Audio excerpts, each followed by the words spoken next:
So I went to a public high school, which was wonderful.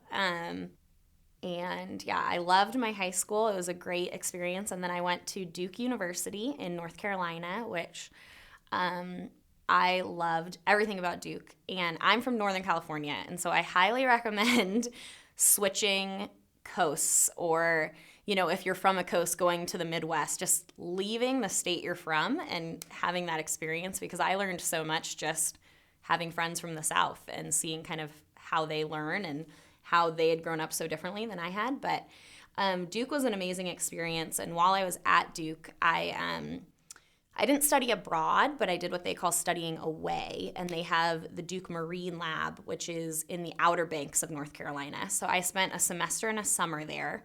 And it's just on a tiny island in the Outer Banks of North Carolina. And it was so fun. I mean, I lived in like a little cabin in the Outer Banks, and I got to do my own research out there. And all the professors, eat lunch with you, know your name. And that was really the semester that I decided I want to be a marine scientist. This is exactly what I want to do. So it was an amazing experience. I mean, literally, our professors would come into class and be like, "We're canceling class today. We're going canoeing." You're like, "Okay, great."